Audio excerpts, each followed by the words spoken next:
We don't need your pocket change. My wife's dad laughed at my offer to help. This is a $50 million business. My wife smirked. I quietly texted my investment manager, withdraw all backing from Anderson Holdings.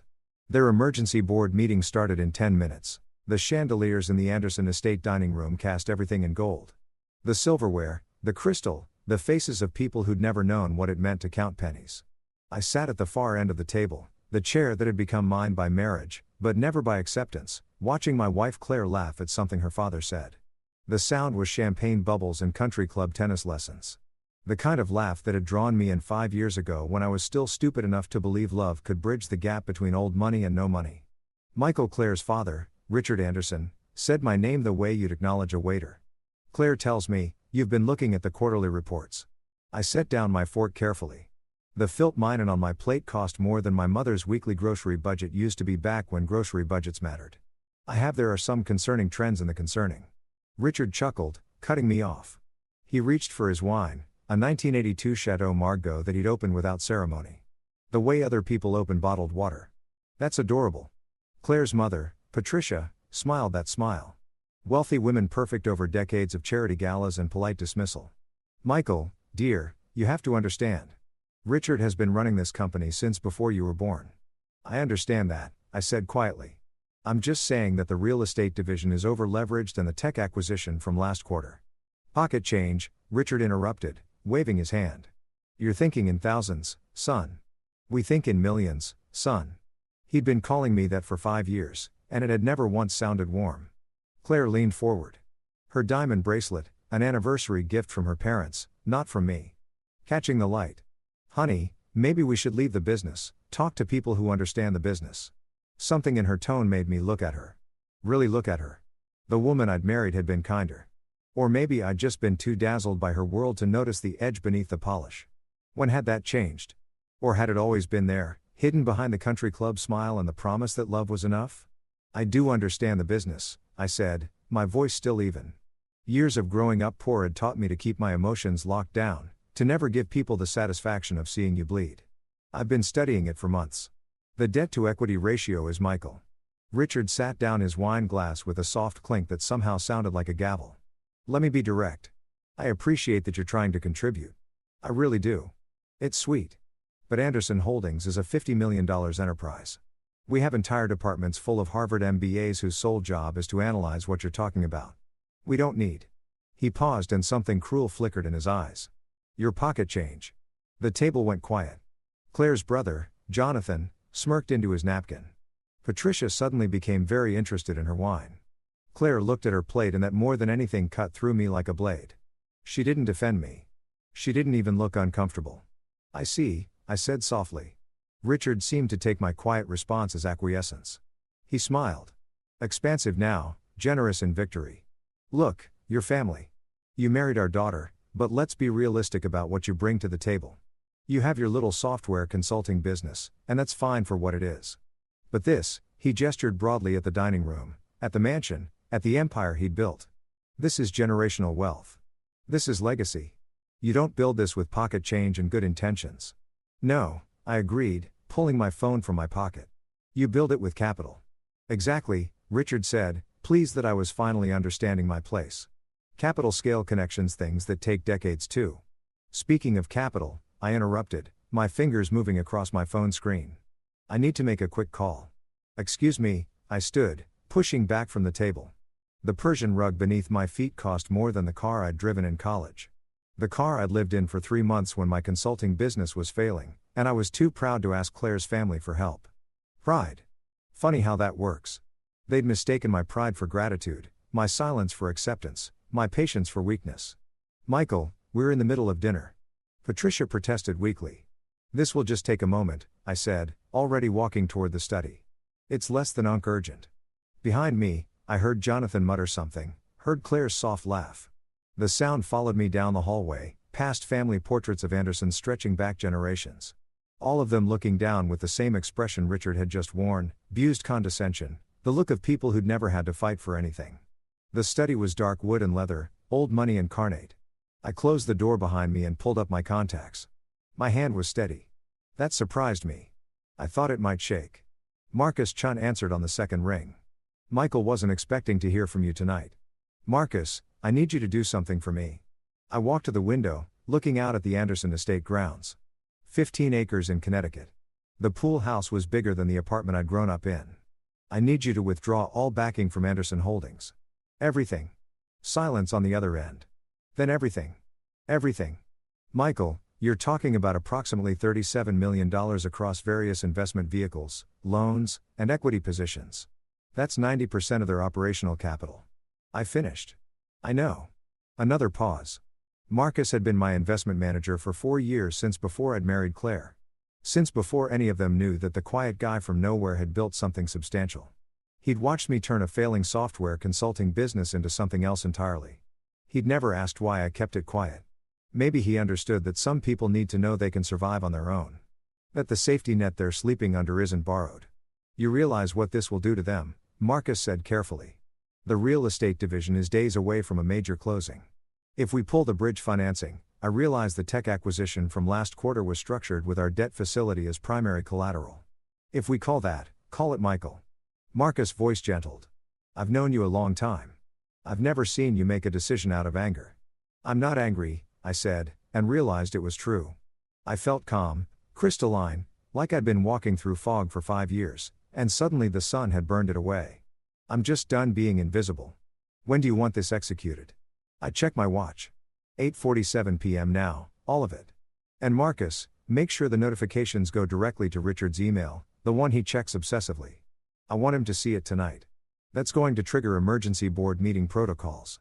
Their bylaws require a meeting within 12 hours of any event that affects more than 25% of operational capital. I know. I've read their bylaws. Of course, I had. While they thought I was reading bedtime stories to the daughter, we didn't have yet.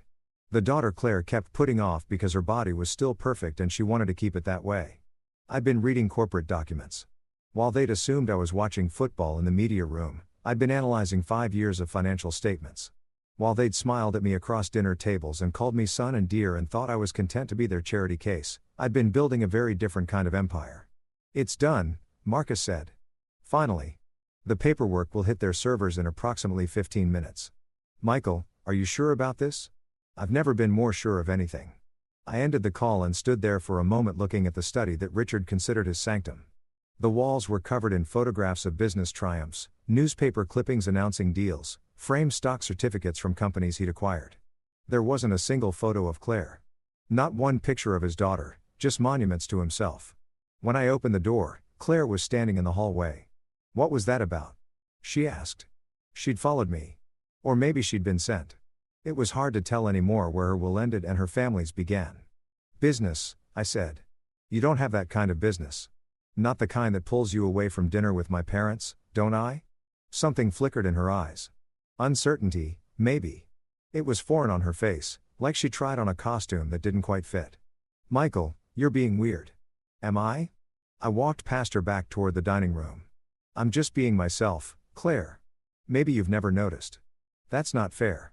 She said, but there was no heat in it. Just reflexive defense. No, I agreed.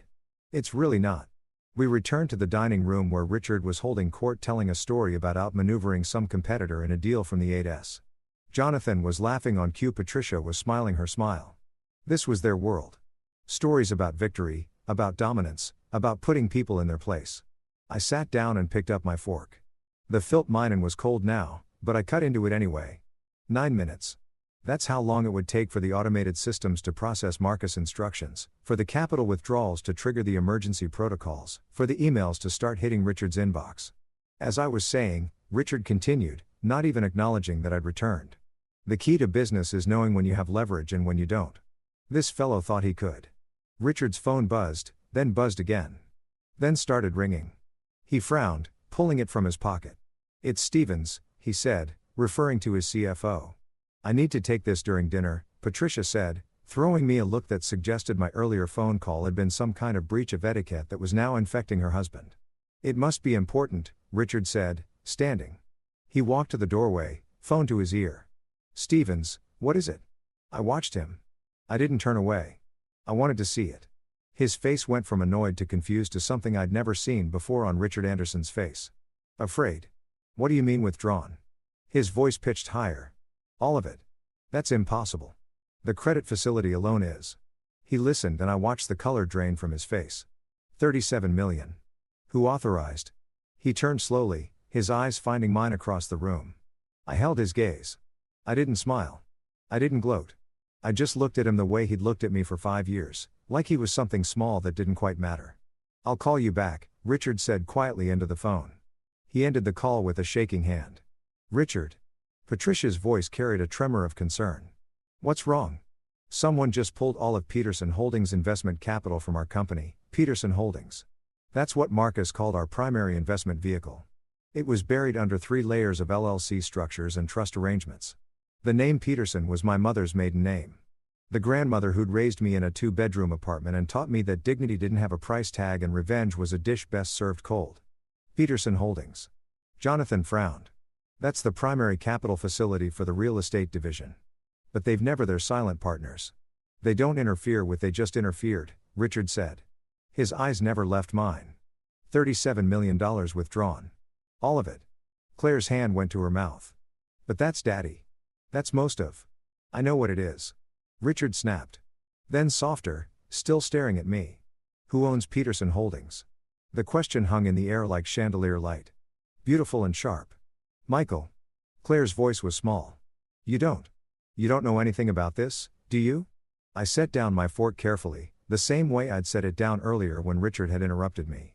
When he called my concerns pocket change, when he'd smiled at me like I was a child who didn't understand grown-up things.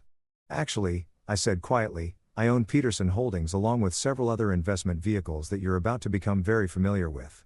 The silence that followed was the most expensive sound I'd ever heard. You need to understand something about poverty to understand what happened next. Real poverty.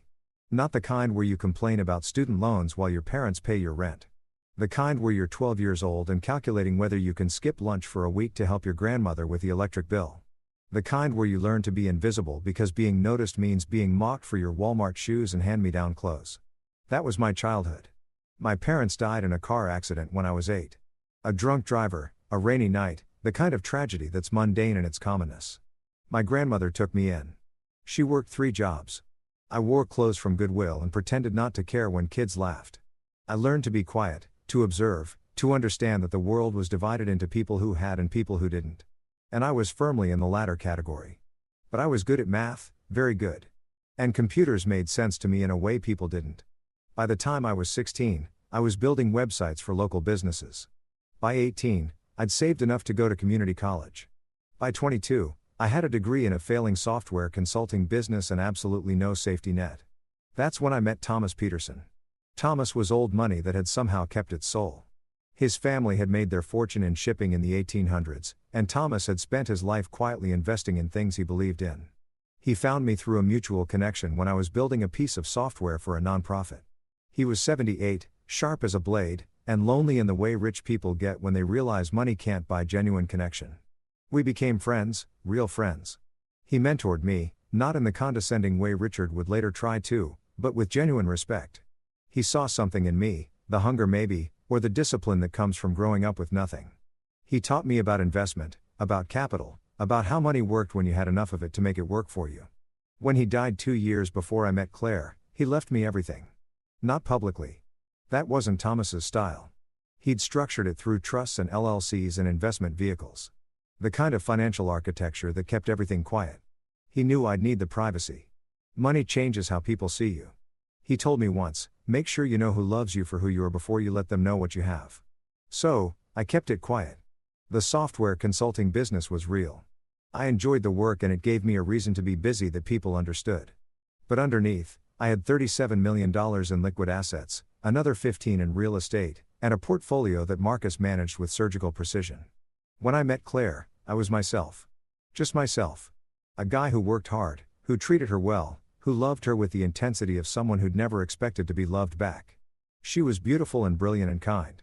Or so I thought. Her family was wealthy, but I didn't care. I had my own money. I didn't need theirs.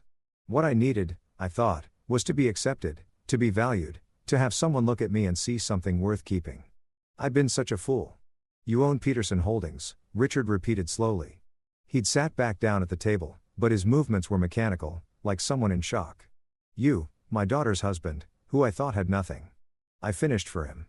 Yes, that's what you thought. Claire was staring at me like I was a stranger. Michael, I don't understand. You have a software consulting business. You work from home. We live on my trust fund. No, I interrupted gently. You live on your trust fund. I live on my own money. I always have. But you never said you never. You never asked. That landed hard. I could see it in her face the moment she realized that for 5 years she'd made assumptions about me, about us, about the fundamental structure of our relationship, and she'd never once questioned them. Let me make sure I understand this, Jonathan said, leaning forward. He looked like his father. Same sharp nose, same calculating eyes. You've been secretly rich this entire time while we've been treating me like charity. I said, yes, this is insane, Claire whispered. Why wouldn't you tell me? I'm your wife. Am I your husband? The question came out quieter than I'd intended. Or am I the acceptable poor kid you married because I didn't challenge you? Didn't make you feel less than? Didn't compete with daddy's money? That's not fair, she said, her voice cracking. Isn't it? I looked around the table. Tell me, Claire, in 5 years of marriage, how many times have you introduced me as your husband versus Claire's husband? How many times have you defended me when your father made jokes about my background? How many times have you valued my opinion over his? She opened her mouth, closed it, no words came. You've been playing us, Richard said. And now there was anger mixing with the shock. Some kind of game testing us. That's sick. No. I shook my head. I wasn't playing anything. I was being myself. The man I actually am, not the man you assumed I was. You're the ones who made assumptions. You're the ones who treated me like I wasn't worth listening to. I just stopped correcting you. You should have told us, Patricia said. Her voice was tight. It's dishonest. Is it? I turned to her. Did you tell me about your gambling problem? The one that Richard's been covering up for 15 years? The one that's cost approximately $4 million in payoffs to casinos and private creditors. She went white. Did you tell me, Jonathan, about the sexual harassment settlements your father's paid out on your behalf? 3 different women, $800,000 in NDAs, Jonathan's smirk vanished. Did you tell me, Richard, that Anderson Holdings is actually leveraged to the point of near insolvency? That the $50 million valuation you're so proud of is built on $37 million of my money and another $15 million in loans you'll default on within the quarter? How do you Richard started? How do I know? I smiled and it wasn't a kind smile. Because I do my homework because while you were dismissing me, I was reading every financial statement your company files, every loan document, every acquisition report. I know everything, Richard. I know the real estate division is about to collapse because you overbid on properties in Connecticut, assuming my capital would cover the gap. I know the tech acquisition was a disaster because the company you bought is being sued for patent infringement. I know that without my money, you have about 6 weeks before you have to start selling assets to cover operational costs. The silence was absolute and I know, I continued, my voice dropping lower, that you're not actually successful businessmen. You're just wealthy. There's a difference. Success requires building something. You inherited something and slowly bled it dry while pretending you were geniuses. Richard stood up so fast his chair fell backward. You have no right. I have every right. I stood too, but slowly, calmly. I have the right of someone who was treated like nothing. The right of someone who sat through 5 years of quiet mockery and condescension. The right of someone whose wife just sat there and let her father call his concerns pocket change. Michael Claire reached for my hand. I stepped back. Michael, please. We can fix this. We can. Can we? I looked at her. Really looked at her. When had she stopped being the woman I'd fallen in love with? Or had I just been too desperate for acceptance to see who she really was? Can you fix the way you introduced me to your friends? The way you always apologized for my clothes, my car, my background. The way you suggested I let your father handle our finances because you assumed I didn't understand money. I was trying to help, she whispered. No, you were trying to manage me to make me fit into the slot you assigned me. The poor but sweet husband who was lucky to marry up. That's not. It is. I pulled out my phone again. Marcus just sent me the emergency board meeting notification. It's scheduled for 11 p.m. tonight. I checked my watch 1 hour and 7 minutes from now. All board members are required to attend when there's a capital event of this magnitude. You can't do this, Richard said. His voice was shaking. You're destroying us over what? Hurt feelings. Because I made a joke about pocket change. No, I said quietly. I'm doing this because you made it clear that you see me as less than. Because my wife agrees with you. Because I've spent 5 years trying to earn something that was never going to be given. Respect. Basic human respect. I respect you, Claire said desperately. Do you? I turned to her fully now. Then answer this honestly. If I had told you on our first date that I was worth $50 million, would you have loved me the same way? She hesitated. It was only a second, barely a breath, but it was enough. That's what I thought. I said softly. Michael, you're not being fair. You lied to me. I never lied. I just didn't advertise my bank balance. There's a difference. It's the same thing, is it? I picked up my phone. Then why did you lie to me about the prenup? She froze. Oh, yes, I said. I found that, too. The one your father had drawn up that you never gave me to sign. The one that's sitting in his office safe. The one that would have protected your family's assets in case we divorced. Except you didn't need me to sign it because you all assumed I had nothing worth protecting. You didn't even think I was worth the paperwork. Richard's jaw clenched. That was standard precaution.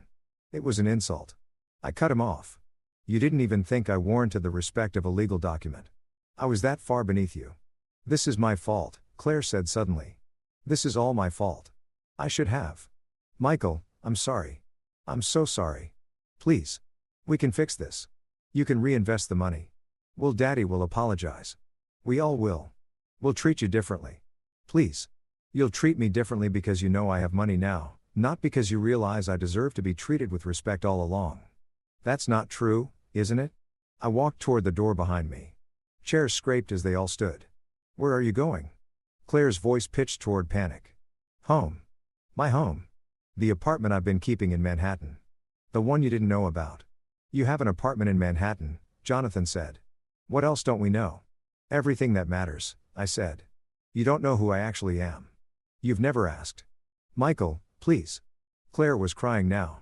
Real tears. Not the decorative kind she used for charity events. Please don't do this. I love you. I stopped at the doorway and turned back. Do you? Or do you love feeling like you saved someone? Like you brought the poor kid into your world and gave him a better life? That's not I think it is. I think you married me because I was safe.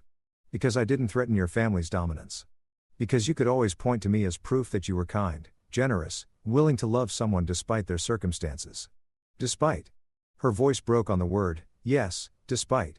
You never loved me because of who I was. You loved me despite it. Despite my background, despite my lack of pedigree, despite everything that makes me me. That's not true, she whispered. But there was no conviction in it. The board meeting starts in an hour, I said to Richard. You should probably prepare. It's going to be a long night. You're going to destroy us, he said flatly. Over what? Pride. No, I said I'm going to let you sink or swim on your own merit without my money propping you up, without my capital covering your mistakes. You want to be a $50 million business? Prove it. Build it. But build it without using me as your foundation. Michael. Patricia stood and for the first time she looked small, fragile. Please think about what you're doing. Think about your marriage, your family. I did. For 5 years, that's all I thought about. How to be good enough, how to fit in, how to earn your approval. I shook my head. I'm done thinking about it now. I'm just done.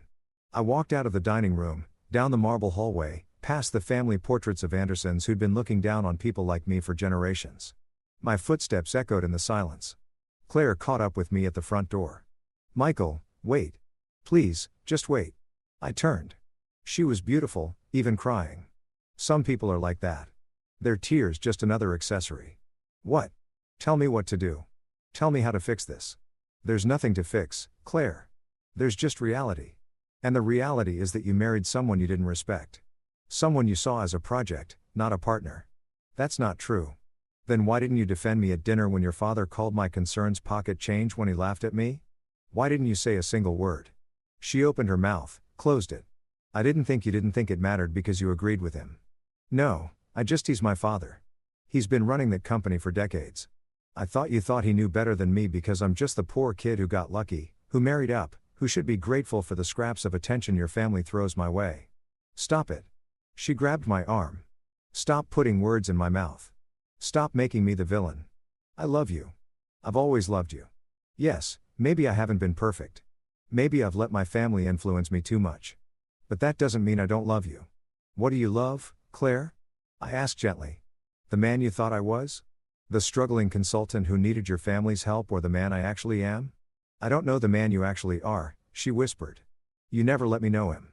I've been right here for 5 years. You never asked because you never told me. I shouldn't have to declare my bank balance for you to treat me with respect. She stepped back, her hand falling from my arm. This is really happening. You're really leaving? Yes. Because of one dinner, one stupid comment. No, because of 5 years of stupid comments. 5 years of being invisible.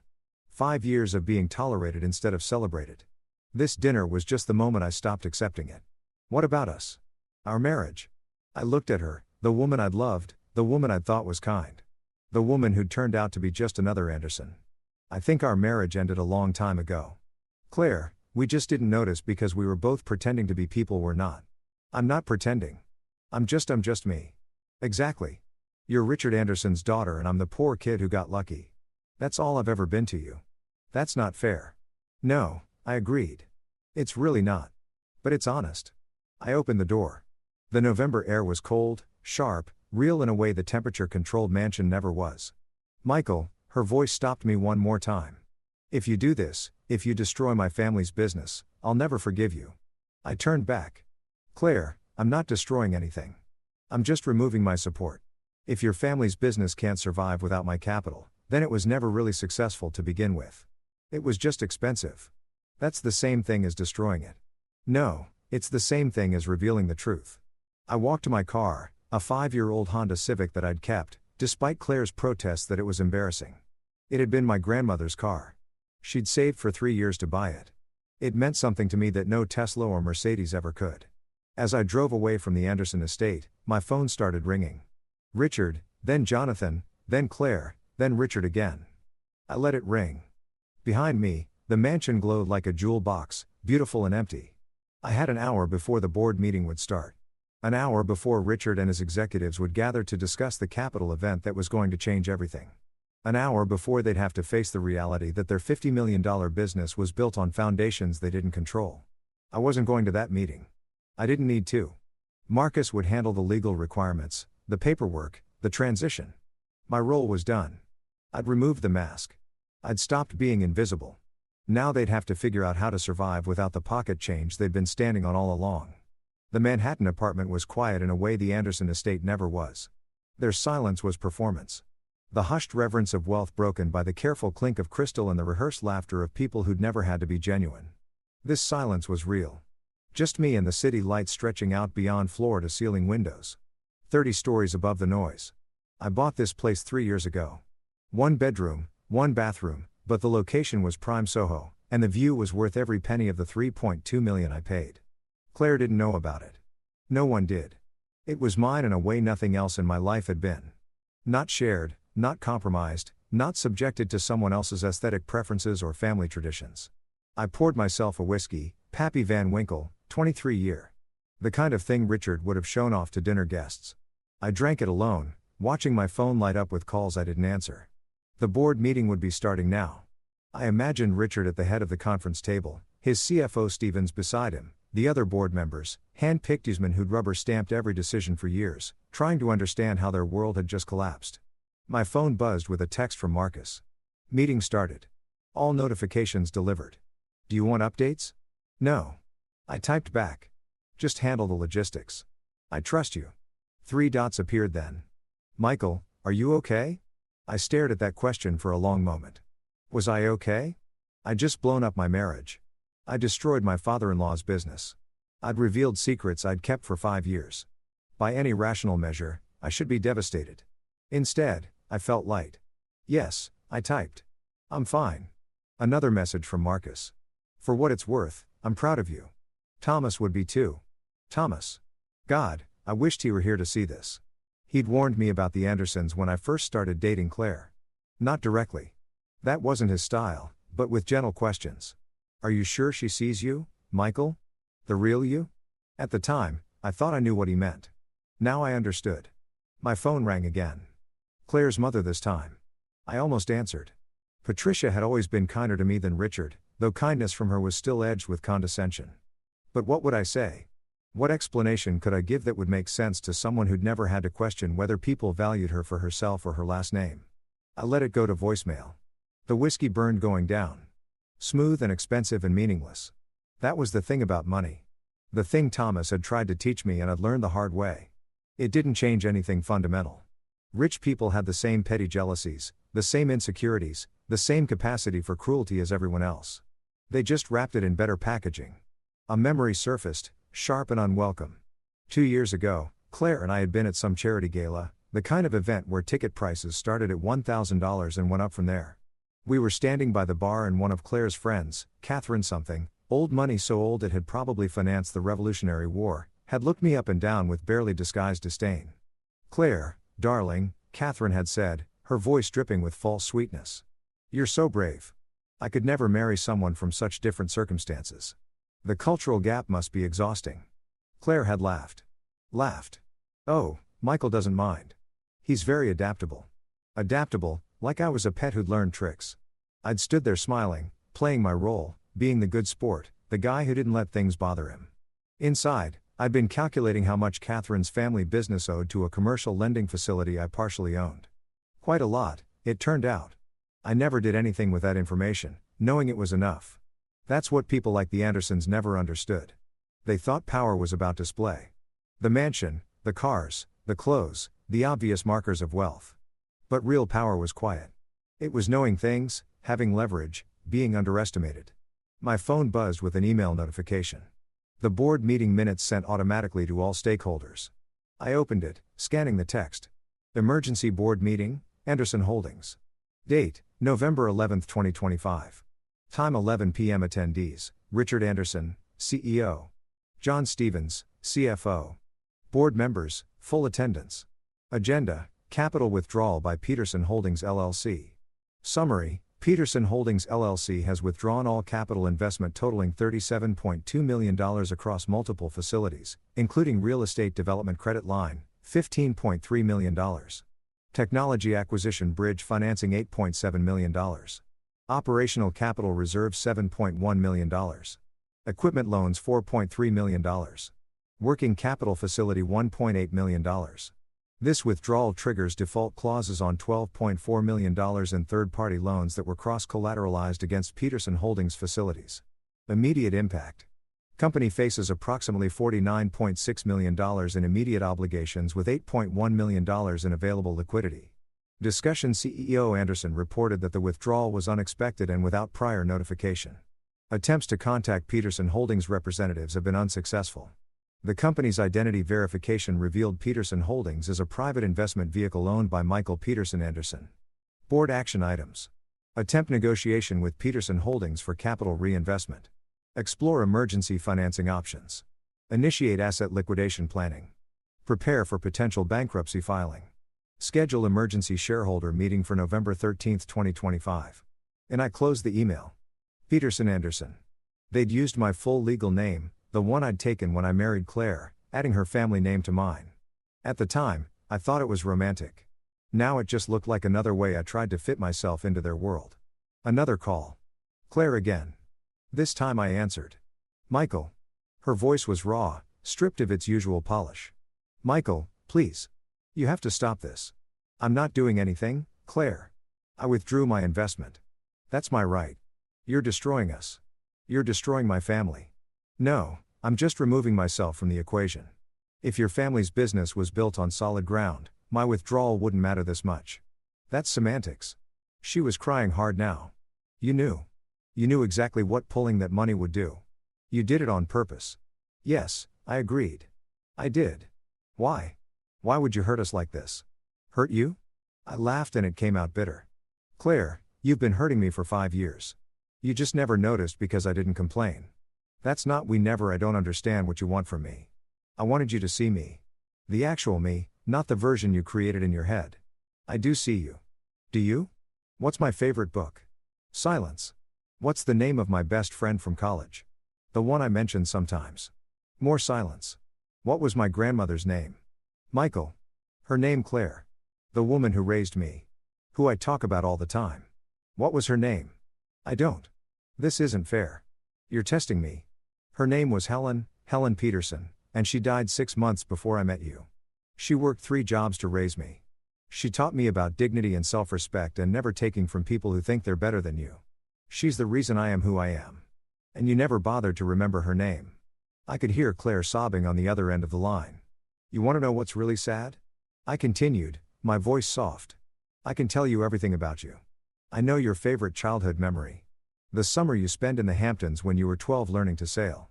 I know you're allergic to shellfish, but you eat it anyway at parties because you don't want to be difficult. I know you sleep on the left side of the bed because that's where your childhood bedroom window was and you liked watching the morning light. I know you, Claire. I paid attention. I cared. But you never bothered to know me because you thought you already understood what I was. Poor grateful. Lucky to be here. Stop it, she whispered. Please stop. I loved you. I said, I really did. But you didn't love me. You loved the idea of me. The charity project, the feel-good story, the poor kid who married the rich girl and lived happily ever after. That's not true. Then tell me why you're crying, Claire. Are you crying because I'm hurt? Because our marriage is ending? Or are you crying because your family's business is collapsing and you're realizing that the invisible husband you barely noticed actually mattered? She didn't answer. That was answer enough. I have to go, I said quietly. Michael, wait. Please, can we meet? Can we talk in person? There has to be a way to fix this. There's nothing to fix. This isn't a problem to solve. It's just the truth finally being visible. Don't hang up. Please don't hang up. Goodbye, Claire. I ended the call and turned off my phone. The city stretched out below. Millions of lives, millions of stories. I was just one person among many. That should have felt small. Morning came through floor-to-ceiling windows. Manhattan spreading out like a promise. I made coffee in my kitchen. Not the fancy espresso machine Claire had insisted on at the Anderson estate, but a simple French press Thomas had given me. Good coffee, he'd said. Doesn't need machinery. Just patience and attention. I was on my second cup when my phone buzzed with a new message. Not Marcus this time, but my lawyer, Jennifer Chun. No relation to Marcus, though they'd worked together enough times to have a comfortable rapport. Michael, we need to talk. Emergency hearing scheduled for this afternoon. Anderson's lawyers are moving fast. I called her back. Morning. Jennifer said she sounded tired. You've stirred up quite a situation. I withdrew my investment. That's hardly illegal. No, but Anderson's legal team is arguing it was done in bad faith. They're claiming you had knowledge of pending deals and deliberately timed the withdrawal to cause maximum damage. I did, Michael. She sighed. You can't just admit that. Why not? It's the truth. I knew exactly what I was doing, which is why we need to be very careful about how we present this. The timing might constitute tortious interference with business relationships depending on how the judge sees it. I walked to the window, coffee cup in hand. Below, the city was waking up. Taxis and pedestrians and the morning rush of people who had places to be. Jennifer, every document related to my investment has an at-will withdrawal clause. I can remove my capital at any time for any reason that was explicitly negotiated. Yes, but I gave the legally required notification 12 hours before the withdrawal was complete exactly as specified in the contracts. Technically, yes, but there's no but. Jennifer, I followed the letter of the agreement. The fact that Anderson Holdings structured their entire business model around assuming I'd never exercise my legal rights isn't my problem. Silence on the other end, then you're not wrong. But Michael, this is going to get ugly. Claire's family has resources. They're going to fight. Let them. And your marriage? Claire will be at the hearing. Her lawyers are arguing that this is a domestic dispute. That should be. It's not a domestic dispute. It's a business decision. You're married to the CEO's daughter. Courts might see it differently. I took another sip of coffee. Then we'll deal with that. But I'm not backing down. I didn't think you would. Jennifer said, I just wanted to make sure you understand what you're facing. The Andersons are welcomed. They'll try to pressure you through social channels, business relationships, mutual acquaintances. It won't be pleasant. It hasn't been pleasant for 5 years. This is just a different kind of unpleasant. Fair enough. I'll see you at the courthouse at 2 p.m. Dress well. First impressions matter. I always dress well. I know, but Michael, dress rich. Let them see what they missed. After Jennifer hung up, I stood at the window for a long time thinking about armor. The Andersons had their armor, their name, their connections, their generational wealth. What was mine? The truth. Maybe the simple uncomfortable truth that they'd built their empire on someone else's foundation and never bothered to check if that someone might walk away. I dressed carefully for the hearing. Not the casual consultant clothes I usually wore around Claire's family, but a Tom Ford suit I'd bought 2 years ago and never worn. Custom-fitted midnight blue, the kind of thing that whispered money rather than shouting it. Thomas had taught me that, too. Real wealth doesn't need to announce itself. The courthouse was old Manhattan, all marble and brass and the weight of law. I arrived early, met Jennifer in the hallway. She looked me up and down and nodded approvingly. Good. You look like someone who belongs here. I do belong here. I know that. But now they'll know it, too. The Andersons arrived 15 minutes later. All of them, Richard, Patricia, Claire, Jonathan. They brought an army of lawyers. 3 of them in matching suits carrying briefcases that probably cost more than my first car. Claire saw me first. She'd been crying. I could see it in her eyes. The way her makeup was heavier than usual to cover the redness. She started toward me, but Jennifer stepped smoothly between us. Mrs. Peterson Anderson, Jennifer said, her voice professionally polite. Your lawyers should handle all communication at this point. He's my husband, Claire said. I can talk to my own husband. Not an illegal proceeding. You can't. Not without it potentially being used in court. Richard pushed forward, his face red. You son of a, you have any idea what you've done? Yes, I said calmly. I removed my financial support from a failing business. That's what I've done. Failing. We were thriving until you were leveraged to the breaking point, I interrupted. You were one bad quarter away from disaster. My capital was the only thing keeping you afloat. That's not thriving. That's drowning with expensive floaties. One of Richard's lawyers, a silver-haired man who screamed Ivy League, put a hand on Richard's shoulder. Mr. Anderson, please. Let's save it for the hearing. We filed into the courtroom. The judge was a black woman in her 50s, Judge Martinez, with sharp eyes that missed nothing. She looked at both sides with the expression of someone who'd seen every kind of and had no patience for any of it. This is an emergency hearing regarding the withdrawal of investment capital, Judge Martinez said, her voice cutting through the murmurs. Mr. Anderson's legal team has requested a temporary injunction, preventing Mr. Peterson Anderson from withdrawing funds, pending a full hearing on the matter. Mr. Peterson Anderson, you're represented by Ms. Chun. Yes, Your Honor, Jennifer said, standing. And you're arguing that no injunction is necessary because the withdrawal was completely legal. That's correct, Your Honor. My client exercised a contractual right to withdraw his investment with proper notification. There's no basis for an injunction. The silver-haired lawyer stood. Your Honor, Martin Prescott, representing Anderson Holdings. We believe there's clear evidence of bad faith here. Mr. Peterson Anderson deliberately concealed his financial position throughout his marriage, then weaponized that information to cause maximum harm to his wife's family business. Concealed, Jennifer's voice was sharp. My client was never asked about his financial position. There's no requirement to volunteer that information. He was living on his wife's trust fund. He was not, Jennifer interrupted. My client maintained a separate residence, paid for all his personal expenses, and contributed significantly to household expenses despite his wife's family assuming otherwise. Their assumption isn't his responsibility. Judge Martinez held up a hand. Let me make sure I understand this. Mr. Peterson Anderson, you married into the Anderson family without disclosing that you were independently wealthy. I stood. Your Honor, I didn't disclose it because I wasn't asked. My wife and her family made assumptions about my financial status based on my profession and background. I never lied about anything. But you knew they were making those assumptions. Yes, Your Honor. And you let them continue making those assumptions for 5 years. Yes, Your Honor. Why? The courtroom went silent. It was a good question. The kind of question that cut through the legal arguments to the heart of things. Because I wanted to know if they'd value me for who I was, I said quietly. Not what I had. My late mentor taught me that money changes how people see you. I wanted to know who my wife and her family really were before they knew about my finances. And what did you learn? Judge Martinez asked. I glanced at Claire. She was staring at me with tears streaming down her face. I learned that I was right to be cautious. Your Honor, Prescott jumped in. This is irrelevant to the question of whether the withdrawal should be stayed pending.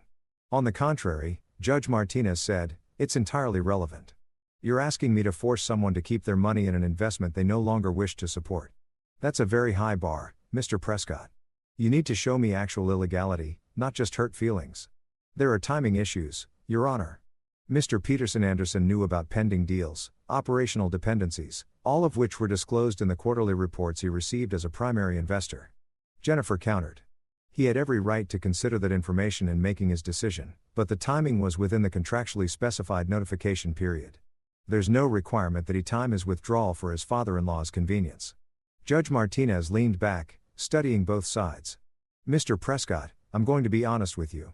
You don't have much of a case here. The withdrawal appears to be completely legal. The fact that it's devastating to your client's business doesn't make it illegal.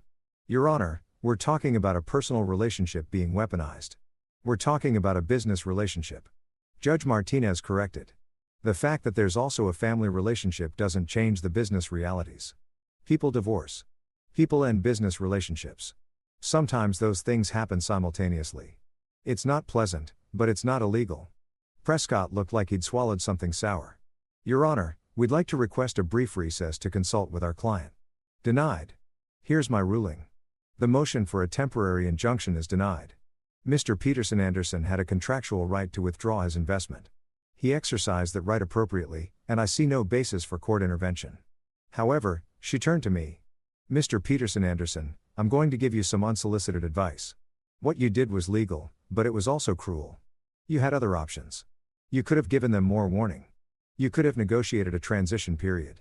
You chose the nuclear option, and while that's your right, you're going to have to live with the consequences. This will get messy. Are you prepared for that? Yes, Your Honor. She studied me for a long moment. I think you are, which makes me wonder if that's what you wanted all along. The mess, the revelation, the reckoning. She wasn't wrong. This hearing is concluded. Judge Martinez said, Mr. Prescott, if you want to pursue a full civil case, that's your prerogative. But I'll tell you right now, you're going to lose. Save your clients some legal fees and advise them to focus on rebuilding their business rather than trying to force someone to subsidize it. The gavel came down in the hallway afterward. Richard tried to corner me, but security kept him back. Claire pushed through the crowd, reaching for me. Michael, please, can we just talk?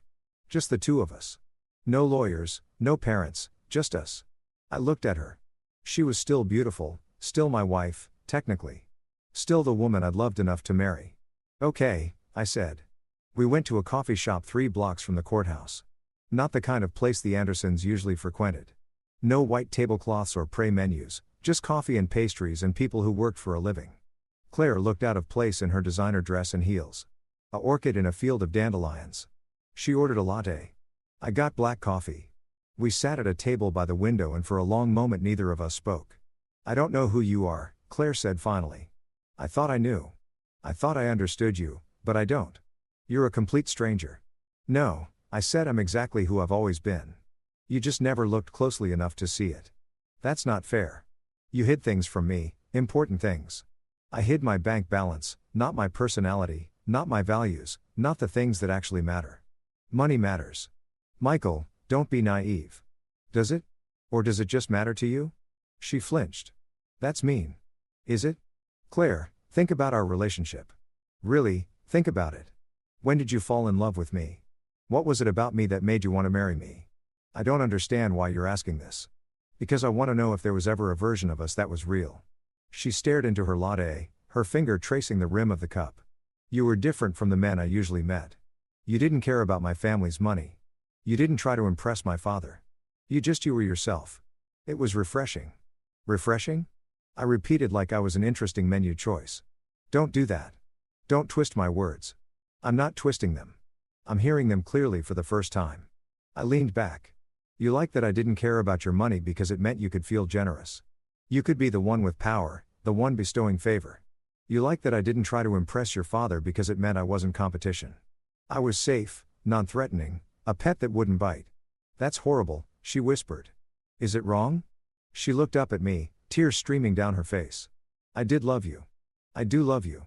Maybe I didn't love you perfectly. Maybe I made mistakes, but I love you, Michael. Doesn't that count for something? What do you love? Specifically, name 3 things about me that don't involve how I make you feel. What? 3 things about me, not about us, not about how I treat you, not about what I do for you. 3 things about who I am as a person. She opened her mouth, closed it. You're kind. That's about how I treat people. That's not about me. Try again. You're smart. Generic. Try again. This is cruel, Michael. You're being deliberately cruel. I'm being honest. You can't name 3 things about me because you never paid attention. You love the idea of me. The story you got to tell about the kind, generous, rich girl who married below her station and made it work. But you never loved me. Stop it. She slammed her hand on the table, drawing looks from other customers. Stop telling me what I feel. You don't get to decide that. You're right. I don't. But I do get to decide that it's not enough. Whatever you feel, love, affection, habit, it's not enough for me anymore because of money. Because I didn't know you were rich. No, because you didn't care enough to really know me at all. The money is just how it became obvious. So what now? Her voice was hard. You destroy my family. You blow up our marriage. You ride off into the sunset feeling morally superior. I'm not destroying anything, Claire. I'm removing myself from a situation where I wasn't valued. Your family's business problems are just the consequence of them building on a foundation they didn't own. That's the same as destroying it. No, it's the same as revealing how unstable it already was. She laughed bitterly. You sound like my father. That same cold calculation, that same ability to reduce everything to logic and ledgers. Maybe that's why he underestimated me. He saw someone different on the surface and assumed I couldn't be like him underneath. So, you like him? Cold. Ruthless. No, I'm practical. There's a difference. Your father is ruthless because he enjoys power. I'm practical because I refuse to be a victim. A victim, she repeated. You married into wealth and privilege, and you think you're a victim. I married into a family that treated me like I should be grateful for the privilege of being tolerated. Yes, Claire.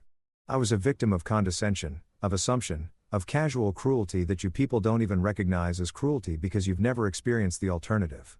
You people, she said, listen to yourself. You're talking about me like I'm the enemy, aren't you? I asked softly. Be honest.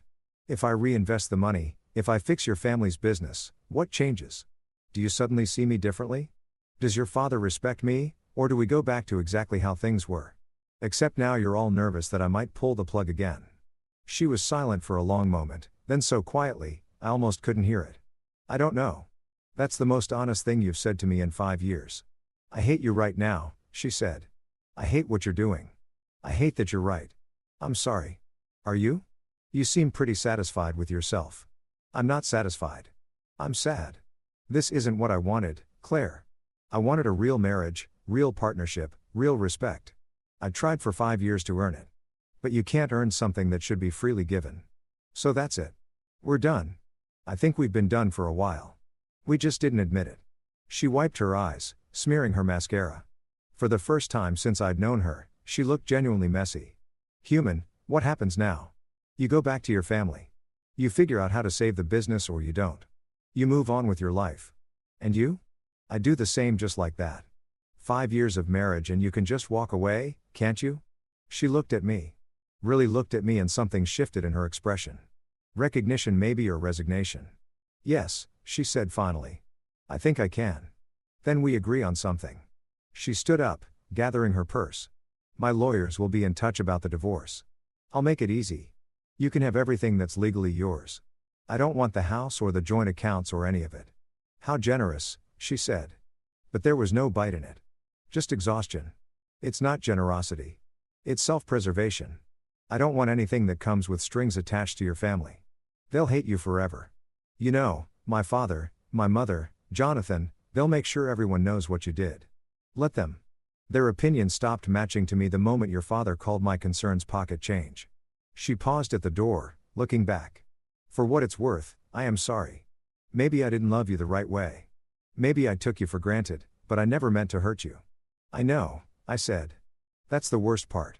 You hurt me without even noticing. She left through the coffee shop window. I watched her get into a car, a Mercedes naturally, and drive away. Just like that, 5 years of marriage ended in a coffee shop that served burnt coffee and day-old muffins. My phone buzzed. Marcus, I assume you're not backing down. You assume correctly. Anderson's lawyers are already putting out feelers about settlement. They want to negotiate a reinvestment agreement. No. You're sure? They're offering significant concessions. Board seat, operational oversight, preferred equity.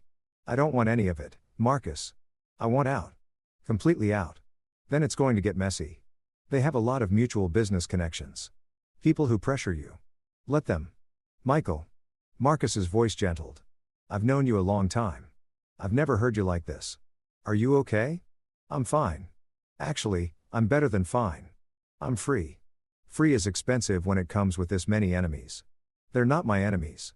They're just people who overestimated their importance to me. That's a distinction that won't matter much when they start trying to damage your reputation. My reputation with who? The country club set that never accepted me anyway. The business community that didn't know I existed. Let them talk. Marcus, I've been invisible for 5 years. Being notorious will be a nice change. He laughed. Okay, then I'll handle the paperwork for full divestment. But Michael, think about what comes next. You're pulling out of Anderson Holdings, ending your marriage, severing ties with everyone in that world. What are you moving toward? It was a good question. What was I moving toward? I don't know yet, I admit it. But I'll figure it out. I always do. Fair enough. For what it's worth, I think Thomas would approve. He never liked the Andersons. He never said that. He didn't have to. The way he looked at Richard when they met at your wedding. If looks could kill, you'd have been a widower hour on your wedding day. I laughed despite myself. I miss him. Yeah, me too. He was a good man. One of the best I've ever known. After we hung up, I sat in the coffee shop for another hour, watching the world go by. People rushing to meetings, tourists studying maps, a mother chasing a toddler, an old couple holding hands, regular people living regular lives. I'd spent 5 years trying to fit into a world that wasn't mine. Maybe it was time to figure out what world actually was. The media got hold of it within 48 hours. Not the mainstream media. This wasn't newsworthy enough for CNN or the Wall Street Journal. But the business blogs, the society pages, the gossip sites that track Manhattan's wealthy, they were all over it. Software consultant actually multimillionaire investor. Anderson Holdings faces crisis after mystery husband pulls funding from rags to riches to revenge. The Michael Peterson story. That last one was particularly creative.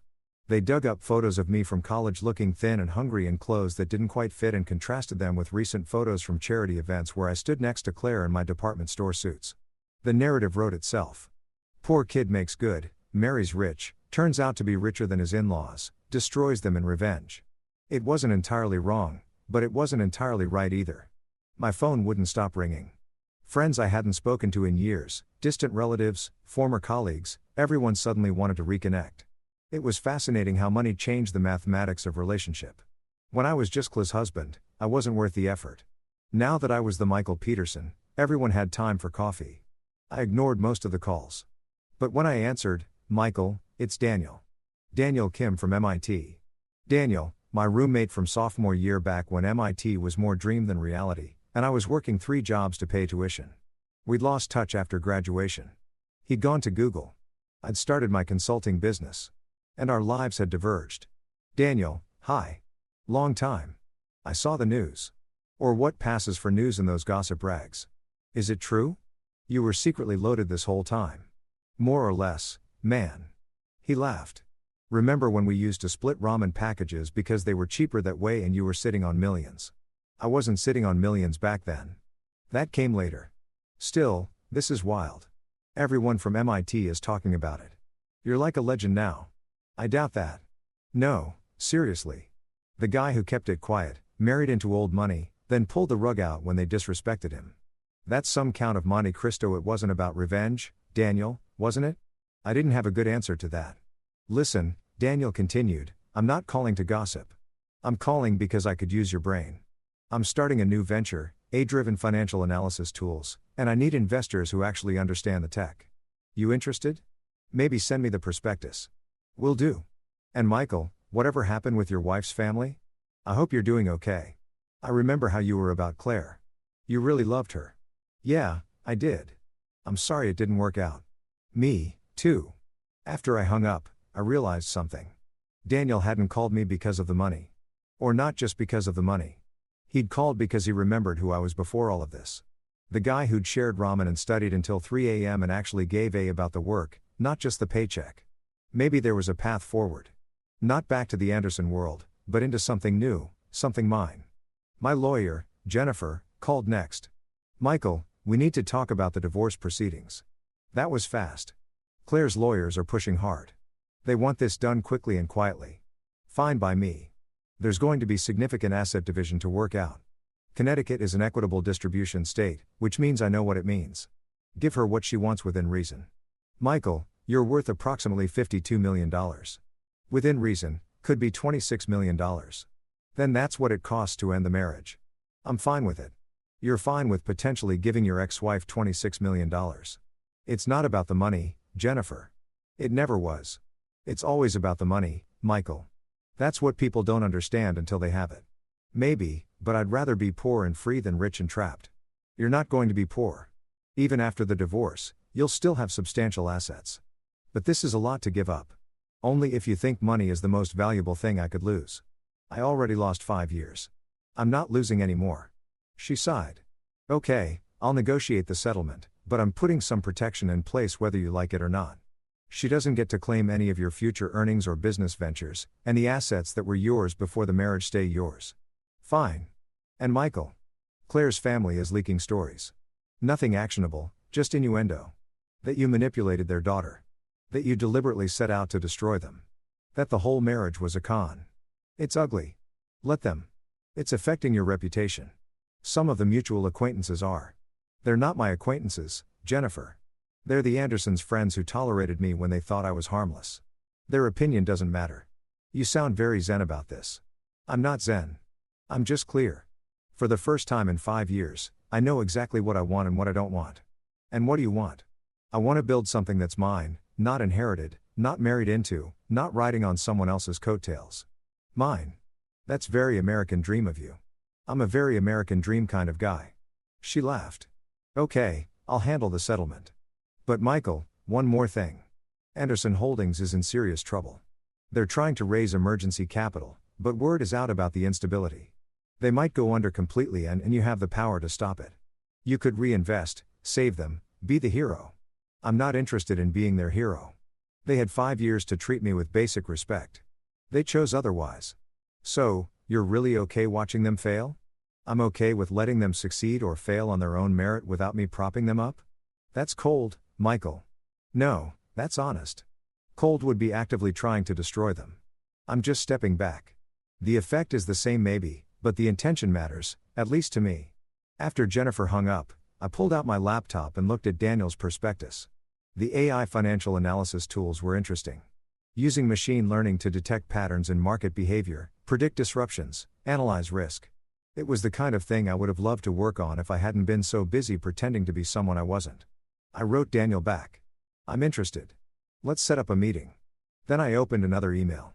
This one from Claire. Michael, I don't expect you to read this, but I need to write it anyway. You were right about all of it. I didn't see you. I didn't value you. I married someone I thought I understood, and I never bothered to look deeper. My therapist, yes, I'm seeing a therapist now. Asked me to write down everything I know about you without Googling or asking anyone else. I couldn't fill a page. 5 years of marriage and I couldn't fill a single page with real knowledge about who you are. That's unforgivable. I know that. I'm not asking for forgiveness. I'm just acknowledging it. My family's business is probably going to fail. Daddy's trying to find emergency investors, but you were right about the fundamentals. We were overleveraged, overextended, living on borrowed capital, literally and figuratively. Part of me hates you for pulling the rug out, but the bigger part knows you just removed the rug you've been lending us. We were standing on your foundation and calling it ours. That wasn't fair to you. I don't know if you'll ever read this. Maybe you deleted it as soon as you saw my name. But I wanted you to know I'm sorry. I'm genuinely deeply sorry for not seeing you, for not valuing you, for being the kind of person who needed to lose something to appreciate what it was worth. I hope you find whatever you're looking for. I hope you build that thing that's yours. And I hope maybe someday you can forgive me. Claire. I read it twice. Then a third time. It was the most honest thing she'd ever said to me, and it came too late to matter. But I wrote back, Claire, I do forgive you. Not because what you did was okay, but because holding on to anger doesn't serve me. You weren't malicious. You were just careless with someone who deserved your care. I hope your family's business survives. I really do. Not for your sake or your father's sake, but because there are employees who depend on it. People who did nothing wrong and don't deserve to lose their jobs because of poor management. But I can't save it for them. That's not my responsibility. It was never my responsibility. I hope you find someone who you actually see, who you value for themselves, not for what they represent or how they make you feel. You deserve that. Everyone does. But I can't be that person for you. I don't think I ever was. Good luck with everything, Michael. I hit send and closed the laptop. Outside my window, the sun was setting over Manhattan, painting the sky in oranges and purples. Tomorrow, I'd meet with Daniel about his new venture. I'd sign the divorce papers. I'd start building something new. But tonight, I just watched the sunset and felt the weight of 5 years finally lift off my shoulders. 6 months later, I was standing in a different office. Not the Anderson estate, not even close. This was a converted warehouse in Brooklyn, all exposed brick and industrial windows, filled with the sound of keyboards clicking and the low hum of servers. Daniel's company, Clarity AI, had grown from a concept to a functioning startup with 12 employees and 2 major clients. My investment had been the seed money, but I'd done more than just write checks. I'd rolled up my sleeves, got back into actual coding, remembered what it felt like to build something real. Michael. Daniel poked his head into the office. I claimed not the biggest one, just a corner with good light. Client presentation in 10 minutes. You ready? Ready. The client was a mid-sized hedge fund looking to improve their risk analysis. Nothing revolutionary, but solid work that paid well. And let us prove our concept. I'd put together the technical presentation myself, walking through how our algorithms detected patterns that traditional analysis missed. It felt good. Real mine. After the presentation, which went well, we'd probably land the contract. I grabbed coffee with Daniel. You seem different, he said. Lighter maybe. I am. The divorce finalized. Last month, Claire got the house, half the liquid assets, a settlement payment. I kept the business investments, and the properties. How much did it cost you? $23 million. Give or take? He whistled. That's a lot of money for a failed marriage. It's a bargain for freedom. Have you heard from them? The Andersons? Not directly, but I keep track. Anderson Holdings filed for Chapter 11 last month. They're restructuring, selling off assets, trying to find a buyer. And you feel nothing. Mostly some sadness. Not for Richard. He'll be fine. He's got personal wealth separate from the business. But the employees who are getting laid off, the smaller investors who will lose money, I feel bad for them. Not bad enough to help. Not my circus. Not my monkeys. They didn't put me in charge of that business. They don't get to make me responsible for its failure. Daniel studied me. You've changed, man. You're harder than you used to be. No, I'm just done being soft in ways that hurt me. There's a difference. My phone buzzed. An unknown number. I almost didn't answer, but something made me pick up. Michael Peterson. A woman's voice vaguely familiar. Yes, this is Catherine Vickers. We met at a charity gala a few years ago. I was a friend of Claire's. Catherine, the one who'd called me adaptable like it was a compliment. I remember I'm calling because, well, this is awkward, but I'm on the board of the Riverside Foundation. We provide educational opportunities for underprivileged youth and we're looking for new board members and donors.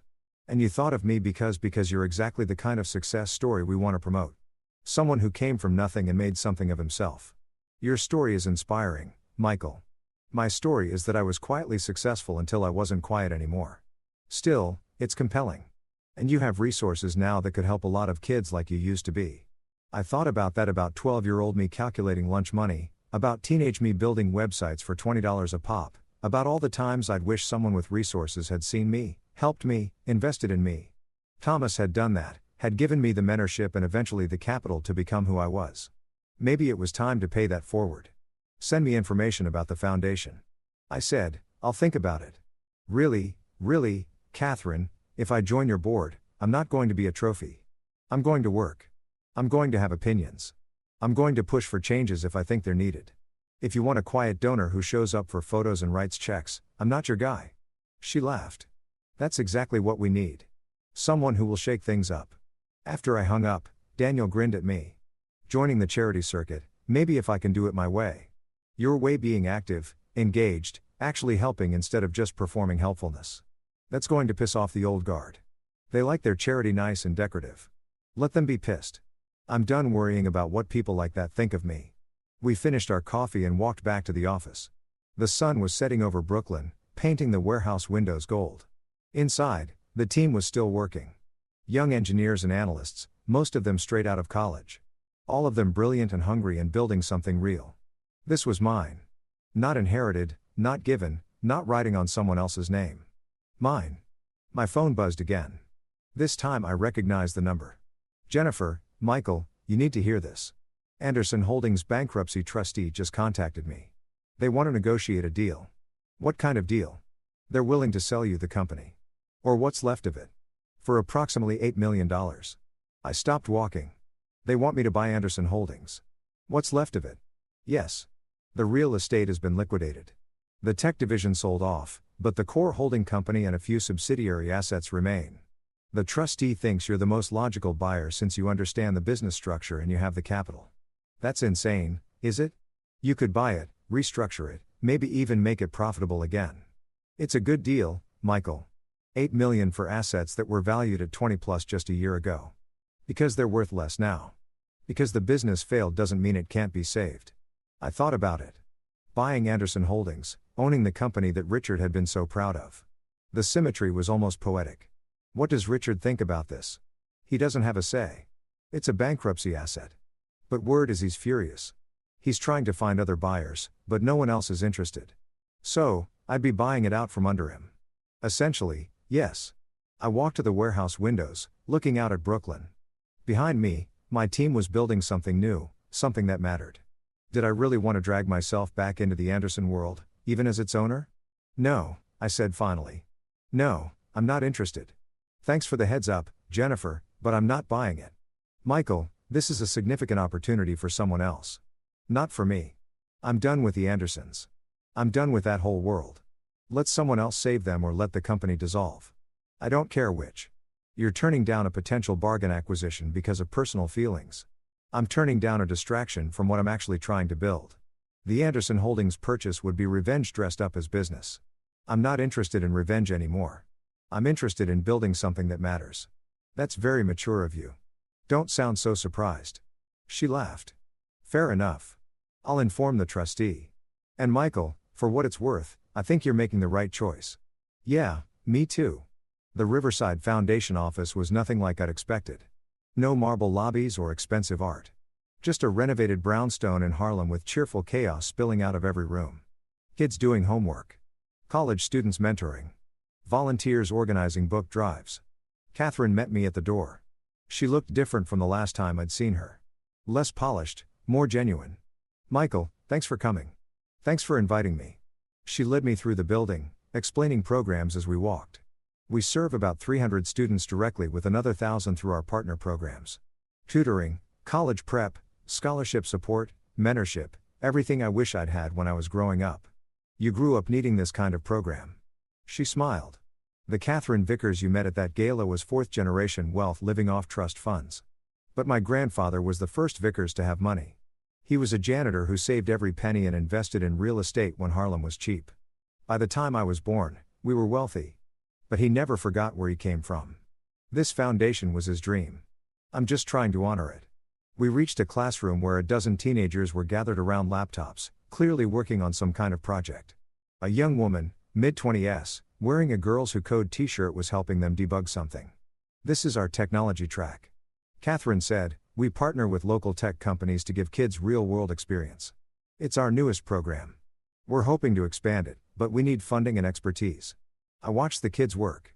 One of them, a black girl, maybe 15 years old, was flying through code with the kind of fluency that reminded me of myself at that age. Hungry, focused, smart in a way that school didn't always catch. What's her name? I asked quietly. Jasmine. She's brilliant. Won a citywide coding competition last year, but her family can't afford college, so we're trying to line up scholarships. I walked over to the table. Jasmine looked up, wary in the way kids get when adults invade their space. That's elegant code, I said, pointing at her screen. You using recursion to solve the tree traversal? Her weariness shifted to interest. Yeah, it's faster than iteration for this size data set.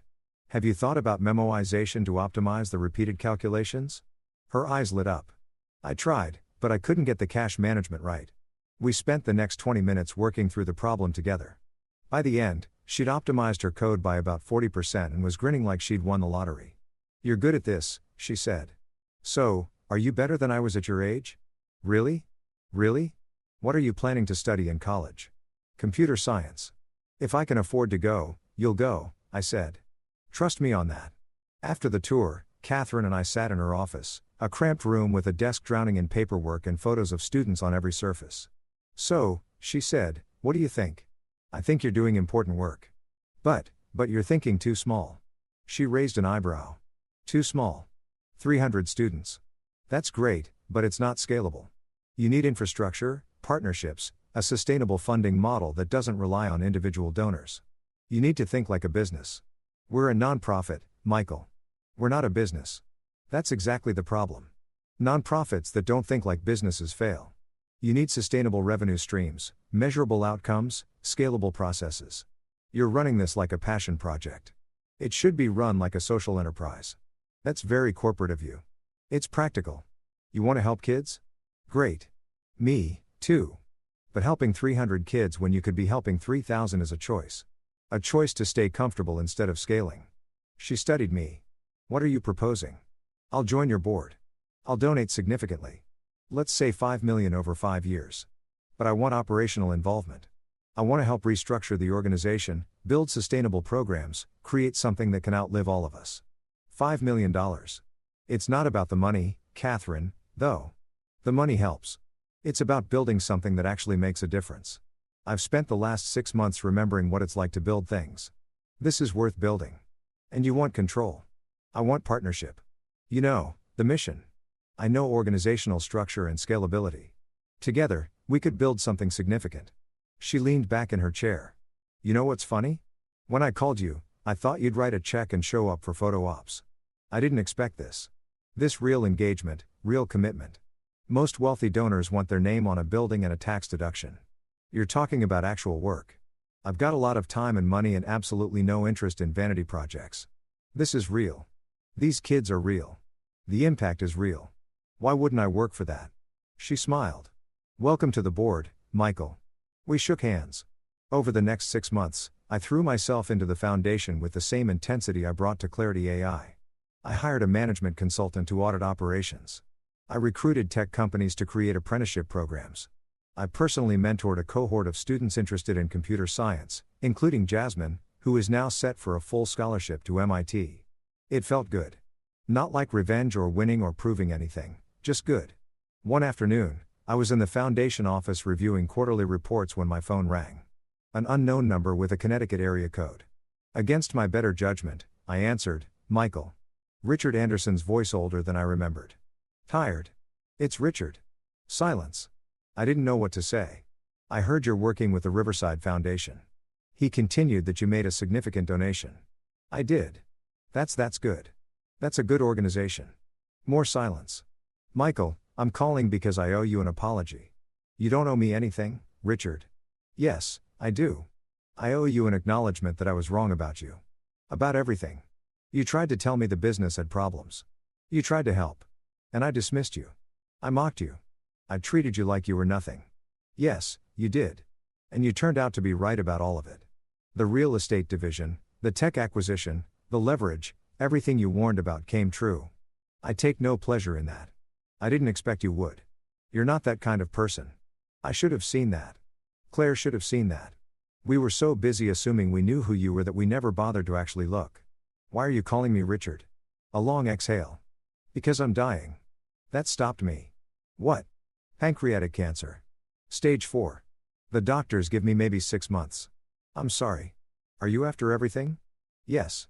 I didn't want you to suffer, Richard. I just wanted you to see me, to acknowledge that I mattered. You mattered. You always mattered. I was just too proud and too stupid to admit it. Okay, that's it. Okay. What do you want me to say? That I forgive you? Fine. I forgive you. That I'll reinvest in what's left of your company? That's not happening. I've moved on, Richard. I'm building something else. Something that actually helps people. I know. I heard about your work with the foundation. It's good work, Michael. Important work. The kind of thing I should have done with my money instead of just accumulating more of it. It's not too late for you to do something meaningful with what you have left, isn't it? No, you've got 6 months. That's time. You can still choose how you want to be remembered. He was quiet for so long. I thought he'd hung up then. Thank you for what? For not being the person I treated you as. For being better than I deserved. I'm not better, Richard. I'm just different. You taught me something important, actually. You taught me that respect isn't about money or status. It's about seeing people as they actually are. Valuing them for their character, not their bank balance. That's a lesson I learned too late. Better late than never. Is it? He laughed bitterly. I'm dying, Michael. My business failed.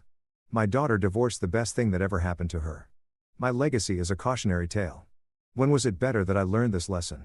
Now. Right now. You still have time to be someone different. Someone better. Use it how? However you want. Donate to charity. Make amends with people you've hurt. Spend time with your family actually seeing them. I don't know, Richard, but you have 6 months to figure it out.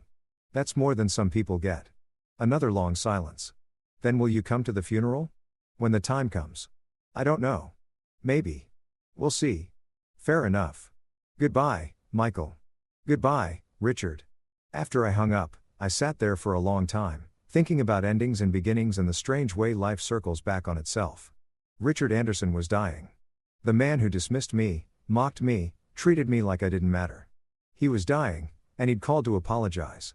It didn't undo anything. Didn't change the past, but maybe it changed the future somehow. His future at least. I went back to work on the quarterly report.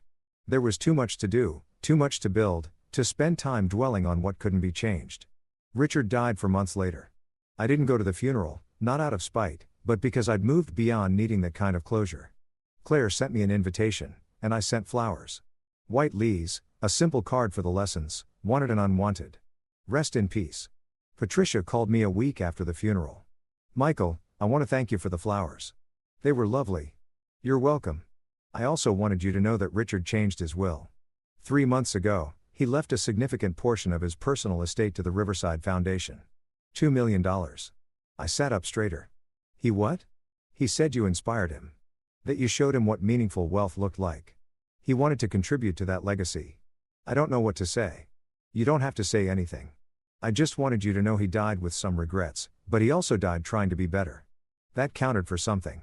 Yes, it did. Michael, do you hate us? Me and Claire and Jonathan, do you hate us for how we treated you? I thought about that. Hate was such a strong word, a binding word. No, I said finally. I don't hate you. I don't think I ever did. I was hurt. I was angry, but hate, no, I'm glad. I know I wasn't kind to you. None of us were. We took you for granted. We assumed you should be grateful for our acceptance instead of realizing we should be grateful for yours. Patricia, no. Let me finish. You were good to my daughter. You tried to help our business. You were patient and kind and decent, and we repaid that with condescension. I'm sorry, Michael. I'm genuinely sorry. Thank you. Are you happy now? In your new life? I looked around my Brooklyn office. Through the window, I could see the team working. Daniel explaining something to a new hire, Jasmine, who'd started a summer internship with us. Laughing at something on her screen. Good people doing good work. Yes, I said. I'm happy. I'm glad you deserve that. And Michael, thank you for the lessons you taught us. For being the person who wouldn't accept less than he deserved. We needed to learn that. You're welcome. After we hung up, I sat there thinking about circles and closure and the strange mathematics of forgiveness. I'd started this journey wanting to be seen, to be valued, to matter to people who dismissed me. And I'd ended it realizing that their validation had never been the point. The point was seeing myself clearly, valuing myself appropriately, understanding that I mattered regardless of what they thought. That evening, I met Catherine at the foundation for a board meeting. We'd grown substantially, 1,200 students now, partnerships with 8 tech companies, a new scholarship fund named after Richard Anderson. It wasn't enough yet. It would never be enough until every kid who wanted an education could get one. But it was progress. After the meeting, Catherine and I grabbed dinner at a small Italian place in Harlem. You seem at peace, she said. Different from when I first called you 6 months ago. I am at peace. Is it because of Richard's donation? No. That's generous and it'll help a lot of kids. But that's not it. Then what? I thought about how to explain it. When I pulled my money from Anderson Holdings, I thought I was making a statement, proving a point, showing them they'd underestimated me. And I was, but I was also freeing myself. Not from them, from my need to be validated by them. That was the real prison. Not their condescension, but my need for their approval. That's very zen. It's very honest. I spent 5 years trying to earn something that should have been freely given. When I stopped trying, I realized I didn't actually need it. Do you miss it? The marriage, the life you had. Sometimes I miss the idea of it. The dream of being part of a family, of belonging somewhere. But the reality, no, I don't miss performing for people who'd never really see me. What about Claire? Do you miss her? I miss who I thought she was. But that person never existed. She was a projection, a fantasy I created because I wanted to believe love could bridge any gap. But some gaps aren't meant to be bridged. Some differences aren't about growth or compromise. They're just incompatibility. That's sad, is it? I think it's realistic. Not every relationship is meant to last forever. Some are just meant to teach you something. What did that relationship teach you? That I'm enough. Just as I am. Poor or rich, connected or independent, approved of or dismissed. I'm enough. That's not something the Andersons gave me. It's something I learned by walking away from them. Catherine smiled. Thomas would be proud of you. Yeah, I think he would. We finished dinner and walked out into a warm June evening. Harlem was alive with people and music and the kind of energy that only cities have. I'd grown up in poverty in a place like this. Different city, same hustle, same hunger. But I wasn't hungry anymore. Not for money or status or approval. I had enough. I was enough. My phone buzzed. Daniel. Michael, where are you? We've got a crisis at the office. One of our clients is threatening to pull their contract because of some press about your divorce. They're worried about stability. I sighed. I'll be there in 20 minutes. Thanks, man. I looked at Catherine. Duty calls. Go save the day. That's what you do now. Is it? Yes. You're a builder, Michael. That's what you've always been. You just got distracted for a while building the wrong things for the wrong people. Now you're back on track. I thought about that as I walked to the subway. A builder, someone who created rather than destroyed, someone who added value rather than extracting it. The Anderson affair had looked like destruction from the outside. But it hadn't been. It had been the necessary demolition before rebuilding. You can't construct something solid on a faulty foundation. Sometimes you have to tear down what's broken before you can create what works. At the office, I handled the client crisis. It turned out to be less dramatic than Daniel made it sound. Just some reassurances and a contract amendment. By the time I finished, it was nearly midnight. The office was empty except for me and the city lights beyond the windows. I stood there for a moment thinking about the past year. The dinner that changed everything, the confrontation, the divorce, the rebuilding. A year ago, I'd been invisible. A shadow in someone else's story. Now I was writing my own. My phone buzzed one last time. A text from an unknown number. This is Claire. I know you probably don't want to hear from me, but I wanted you to know I'm getting help. Real help, therapy, self-reflection, all of it. You were right about everything. I didn't see you. I didn't value you. I'm trying to learn how to see people now. How to value them for real. Thank you for being brave enough to walk away. It was the wake-up call I needed. I hope you're happy. You deserve to be. See, I stared at that message for a long time. Then I typed back, I'm glad you're doing the work. That takes courage. I hope you find what you're looking for. Be well. I didn't add love or miss you or any of the other phrases that used to end our messages because I didn't love her. Not anymore. And I didn't miss her. Not really. What I felt was something quieter. Relief that she was growing. Hope that she'd be better to whoever she loved next. And gratitude that I'd been brave enough to demand better for myself. I turned off my phone and looked out at the city. Somewhere out there, thousands of people were living their lives, struggling and succeeding, loving and losing, building and breaking. I was just one person among millions. But I was free and that was enough. The gala was Catherine's idea, a fundraiser for the foundation, she'd said. Black tie, expensive tickets, all the wealthy people you hate. I don't hate wealthy people.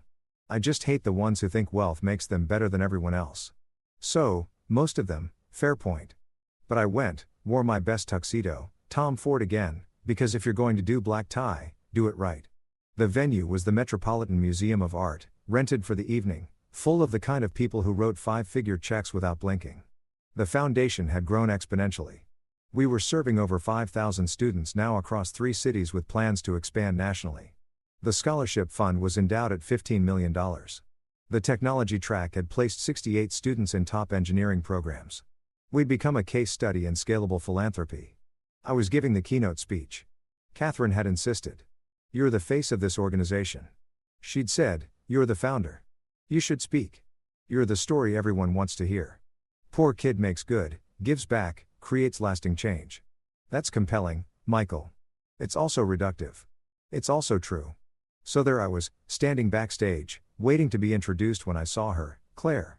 She looked different, older maybe, though it had only been 3 years, but also more settled, more genuine. She was talking to someone I didn't recognize, laughing at something, and the laugh sounded real in a way her old laughs never had. She saw me. Our eyes met across the crowd. She smiled. Not the smile I remembered, but something quieter, more honest. She excused herself from her conversation and walked over. Michael, Claire, you look good. Happy? I am. You look good, too. Thanks. I'm here with my partner, Sarah. She's a teacher. We met at a volunteer event last year. That's great. I'm happy for you. Are you? I wasn't sure you'd want to see me. I don't have any animosity toward you, Claire. That ended a long time ago. She nodded. I've been following the Foundation's work. It's incredible what you've built. It's not just me. It's a whole team. But you started it. You saw the need and filled it. That's not nothing, Michael. Thank you. An awkward pause. Then I'm sorry. I know I've said it before, but I want to say it again. I'm sorry for not seeing you, for taking you for granted, for being someone who needed to lose everything to learn anything. You didn't lose everything, Claire. You just lost me. And honestly, I don't think you really had me to lose. We were both playing roles in a relationship that wasn't quite real. Maybe, but I still wish I'd been better. You're being better now. That's what matters. She smiled. I like to think so. Sarah helps.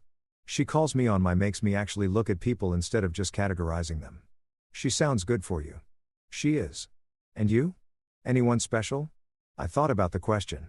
There had been dates over the past 3 years, a couple of relationships that didn't quite stick. Nothing serious. I was okay with that. Not yet, but I'm not looking. If it happens, it happens. That's healthy. It's honest. Catherine appeared, tapping her watch. Michael, you're on in 5. Okay. Thanks. I turned back to Claire. It was good to see you. You, too, Michael. Break a leg. I'm looking forward to hearing what you have to say. I walked toward the stage, my heart surprisingly calm. Seeing Claire should have felt like something painful or bitter or nostalgic. Instead, it just felt like seeing an old acquaintance, someone I used to know well but had grown apart from normal human. Okay. The introduction was warm. Catherine talking about my work with the Foundation, the impact we'd had, the lives we'd changed. Then I was walking on stage, standing in front of 500 people in formal wear, looking out at a sea of faces. I saw Claire and her partner Sarah. I saw Catherine beaming from the side of the stage. I saw Jasmine, who was now a sophomore at MIT and had come back to volunteer at the event. I saw Daniel, who'd become a Foundation board member. I saw Patricia Anderson sitting near the back, looking smaller and older without Richard beside her. I took a breath and began. 3 years ago, I was sitting at a dinner table with people who thought they knew exactly who I was. They'd made assumptions based on how I dressed, where I came from, what they thought I could contribute. They were wrong. But for 5 years, I let them be wrong because I wanted something from them. Acceptance, approval, belonging. When I finally walked away from that table, I thought I was making a grand statement, proving them wrong, showing them what they'd missed. And maybe I was. But more importantly, I was freeing myself to become someone different, someone who built things that mattered rather than performing for people who didn't. The Riverside Foundation exists because I learned a hard lesson. Your worth isn't determined by who sees it. It's inherent, unchangeable. The question isn't whether you're valuable. You are. The question is whether you're investing your value in things that deserve it. Every student we serve, every scholarship we fund, every mentorship program we create, that's an investment and inherent worth. We're not saving these kids. They don't need saving. We're just removing the barriers that keep them from showing the world what they already are. Brilliant, capable, deserving of every opportunity. I grew up poor. Really poor. The kind of poor where you learn to be invisible because being seen means being mocked. I learned to make myself small, to not take up space, to be grateful for scraps of attention from people who had more than me. And then I got lucky. I met a mentor who saw me, really saw me and invested in me. Not just money though that helped, but time, attention, belief. He taught me that wealth isn't just about capital. It's about what you choose to build with that capital. For years, I forgot that lesson. I got married into a wealthy family and spent 5 years trying to earn acceptance from people who'd already decided I wasn't worth their respect. I could have spent those 5 years building something meaningful. Instead, I spent them being small. When I finally walked away, when I finally reclaimed my own worth, I had to figure out who I was without the performance, without the mask, without the need for external validation. And I discovered something surprising. I'm a builder. That's what I've always been. I build code. I build companies. I build relationships. I build systems. But I've been building on someone else's foundation according to someone else's blueprint for someone else's approval. The Riverside Foundation is mine. Not in the sense that I own it.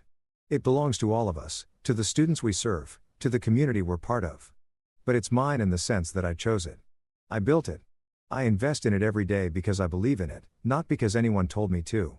Every kid we help is another person who gets to learn what I learned. You don't need permission to be valuable. You don't need acceptance from the right people or admission to the right schools or approval from the right families. You just need opportunity, support, someone who sees you and believes in you and gives you the tools to build your own foundation. Tonight, we're asking you to invest in that belief. Not in saving anyone. These kids don't need saving, but in removing barriers, in creating opportunities, in building a world where worth is recognized rather than having to be proven. I'm not standing here as a success story. I'm standing here as someone who got lucky and who's trying to make sure luck isn't the determining factor for the next generation. These kids are brilliant. They're capable. They just need a chance. Give them that chance. Not because it makes you feel good, though it will. Not because it looks good on your tax return, though it does, but because it's right. Because every person deserves the opportunity to build their own foundation rather than having to perform on someone else's stage. Thank you. The applause was immediate and sustained. I walked off the stage feeling lighter than I had in years. Catherine grabbed me in a hug. That was perfect, she said. Honest and raw and perfect. I just told the truth. That's why it was perfect. The rest of the evening was a blur of conversations, introductions, pledges. By the time the event ended, we'd raised $2.3 million, enough to expand to 2 more cities to fund another 100 scholarships to keep building. I was heading toward the exit when Patricia Anderson caught up with me. Michael, do you have a moment? Of course. We stepped into a quieter corner of the museum, away from the crowds. Your speech was beautiful, she said. Painful, but beautiful. I heard Richard in it. The lessons he taught you, not intentionally, but through his failures. He taught me a lot. Not all of it pleasant. No, but you took those painful lessons and built something meaningful. That's more than most people do with pain. They just pass it on. Is that why you're here? To tell me I handled my pain well. She smiled sadly. No, I'm here because I want to donate significantly. Richard left me quite well off and I've been thinking about what to do with it. I'd like to establish a scholarship fund in his name. Not to absolve him. He made his mistakes and he owned them at the end. But to honor what he should have been, what he could have been if he'd learned these lessons earlier. That's generous, Patricia. It's necessary for me, not for him. I need to believe that our wealth can do some good.